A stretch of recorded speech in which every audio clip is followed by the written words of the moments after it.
അഷ്റഫുൽ ഹൽക്കായി ത്വാഹ റസൂലിൻ്റെ പ്രിയപത്നി ത്വാഹിറ ഉമ്മു ഖദീജ റളിയല്ലാഹു അൻഹയുടെ വഫാത്തിൻ്റെ ദിനമാണല്ലോ ഇന്ന്.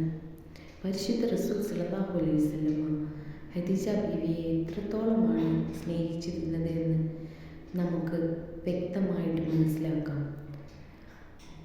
ഒരിക്കൽ ആയിഷ റളിയല്ലാഹു അൻഹ പറയുകയുണ്ടായി, അങ്ങ് എന്തിനാണ് ഇത്രത്തോളം ഖദീജ ബീവിയുടെ മദ്ഹുകൾ എങ്ങനെ പറയുന്നത്? അപ്പോൾ പ്രിയ റസൂൽ സ്വല്ലല്ലാഹു അലൈഹി വസല്ലമ പറഞ്ഞു,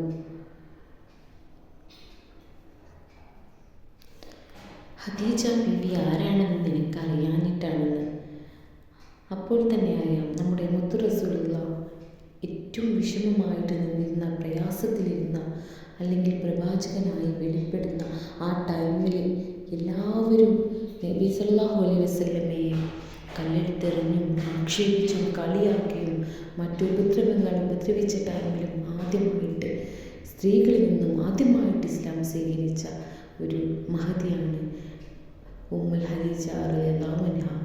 അപ്പോൾ അത്രത്തോളം നബി സല്ലല്ലാഹു അലൈഹി വസല്ലമയ്ക്ക് വഹി വരുമ്പോഴും ഖദീജ ബീവിയുടെ അടുത്ത് ചെന്ന് നിൽക്കുന്നതും സമാധാനം നൽകുന്നതും എല്ലാം ഖദീജ ബീവിയായിരുന്നു. അതുകൊണ്ട് തന്നെ റസൂലുള്ളാഹിൻ്റെ മനസ്സിൽ ഖദീജ ബീവിയോടുള്ള സ്നേഹം അത്രമേൽ വലുതാണ്. ഇൻഷാ അല്ലാഹ് നമുക്ക് നമ്മുടെ ഖദീജ ബീവിയുടെ കൂടെ നാളെ ജന്നാത്തുൽ ഫിർദൗസിൽ ഒരുമിച്ച് കൂട്ടാൻ അല്ലാഹു തആല വിധിയേകട്ടെ. അസ്സലാമു അലൈക്കും വറഹ്മത്തുള്ളാഹി.